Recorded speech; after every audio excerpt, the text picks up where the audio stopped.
Welcome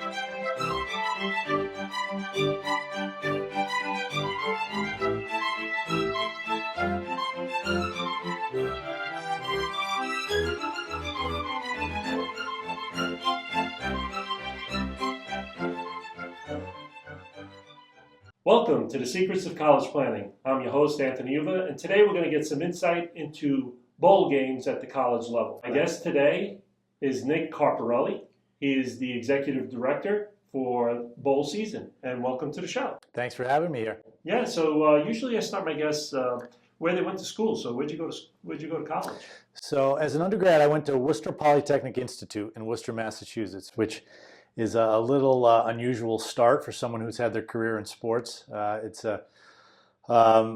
played college basketball at the Division III level. I was very fortunate to have that opportunity to do that there. Coming out of high school, like a lot of high school age kids, you're not 100% certain what you wanted to do. I knew I wanted to play basketball in college. I was pretty good in math and sciences, so people kind of encouraged me to go the engineering route. So I have a mechanical engineering degree from WPI. Played 4 years of college basketball, and while my career kind of took a different path, I don't regret that decision at all. Great. And then did you go to college afterwards? Yes, I went to Syracuse University to get my MBA, and that's really where my career in sports and my passion for a career in sports began. After I graduated from WPI, I worked at Pratt & Whitney for a year designing aircraft engines, which I like to throw out in the collegiate athletics world now and then, just for the shock value, if nothing else. I think it's a unusual undergraduate degree, as I said, for people who work in sports. So sure. Usually it causes people to say, wow, yeah, you might be smarter than I thought you were. So it gives me a little bit of credibility, and it's fun to say. But when I was at Syracuse, I was a graduate assistant for the football program. Paul Pasqualoni was the head coach at the time. He had just finished his first year being a head coach. And he was my elementary school phys ed teacher in Cheshire, Connecticut. He and my dad were really good friends. So we went up to see him during his first year. Went out to dinner after. He asked me what I was doing, and I had expressed an interest in going to graduate school and was not really keen on my engineering career. So he called me up that following January and said, how'd you like to be a graduate assistant, work in football recruiting for me, but you have to be up here tomorrow if you want the job. So I packed up my car and I drove from Cheshire, Connecticut to Syracuse, New York, and that was really my start in my current career. Wow. So tell me a little bit before you actually went to college. When did it all start for you in high school? Did you get heavily recruited? Did it start freshman year where you started thinking about college? When did it all begin for you? That's a good question. I always loved sports. My dad was a phys ed teacher. He was my high school basketball coach. So we were a family of sports fans. But even on my own, as long ago as 10 years old, I remember listening to Yankee games on the radio under my covers when I was supposed to be in bed, and really enjoying playing basketball. And when I was in high school at Cheshire High School, we had a really good team my senior year.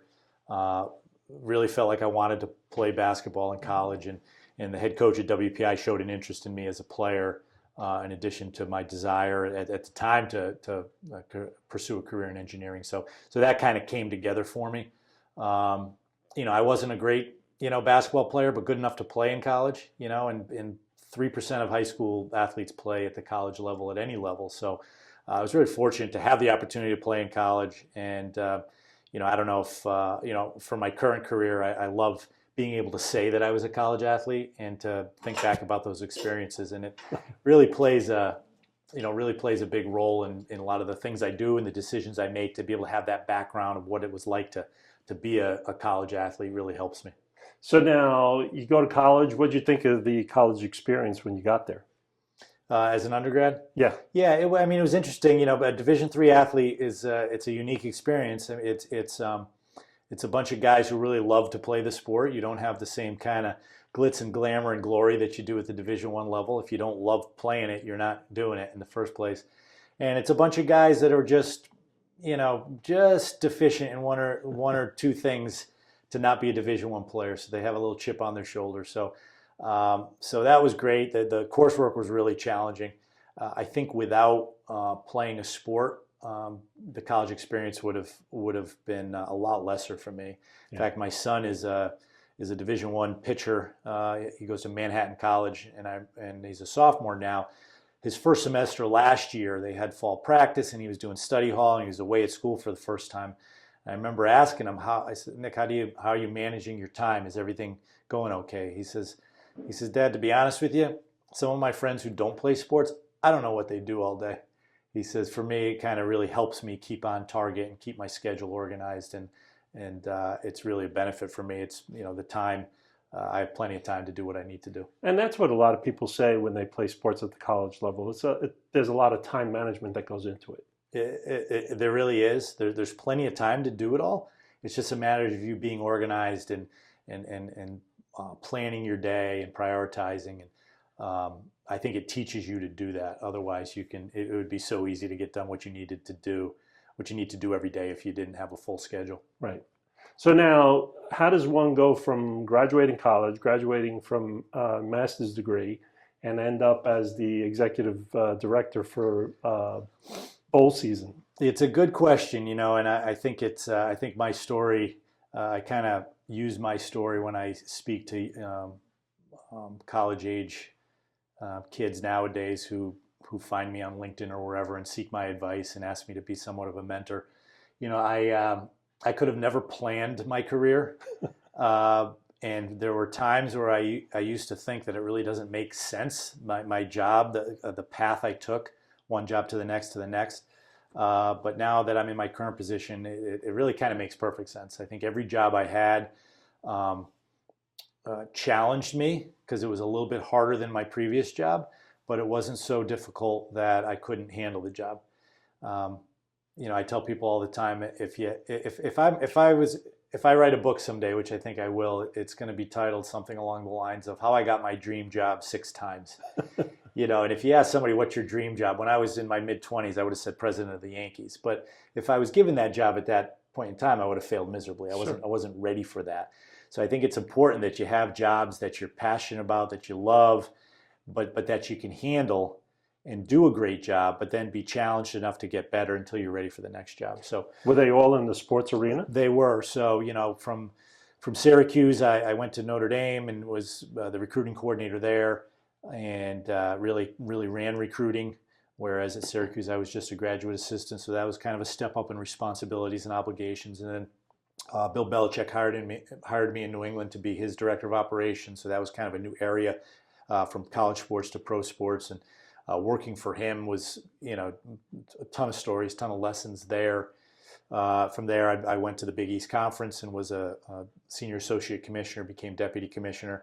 And that's the point in my career where my jobs went from being very internally focused, operations type jobs, a lot of organization, a lot of details, to being, still a lot of that operations work, but also external work, external relations, sales, PR, that kind of stuff.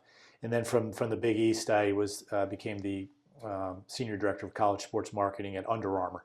So that was a different kind of challenge, still in the sports world, but on the corporate side. I was doing deals with major colleges and universities, outfitting deals for the athletic departments. So we did deals when I got there with Seton Hall, Cincinnati, Wisconsin, Cal Berkeley, UCLA. Really big deals.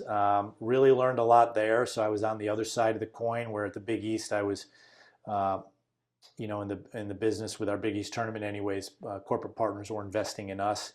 Now I was on the corporate partner side, where we were investing in universities to help market and promote and build our brand.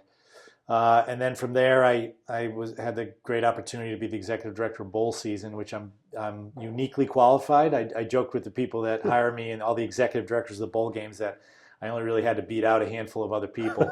At Syracuse and Notre Dame, I participated in bowl games as part of our staff. When I was at the Big East, I negotiated deals for our Big East Conference football teams to participate in bowl games.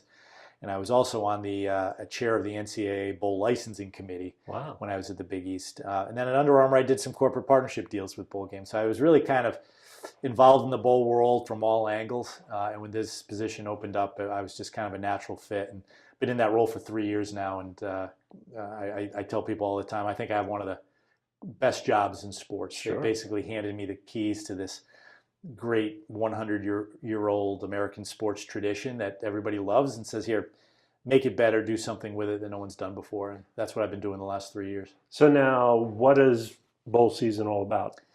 How does it work? So there are 43 bowl games, and for the most part, they are independent businesses, and they stage a game in December every year, December, early January.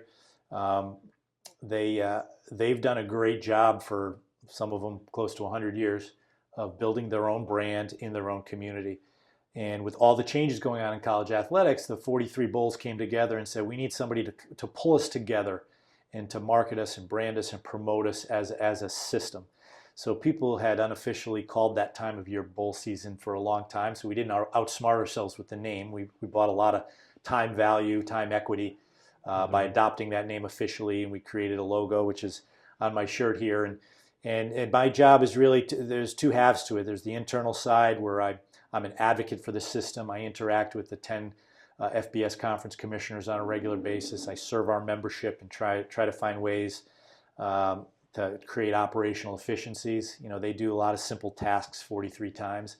So there's a lot of things we were able to come together and do collectively and make more efficient. And then there's the external aspect where we're kind of appealing to the fans. We're marketing and promoting that time of year. So we do podcasts. We've enhanced our website, social media. We have a bowl season radio network. A lot of interesting things that we're doing there.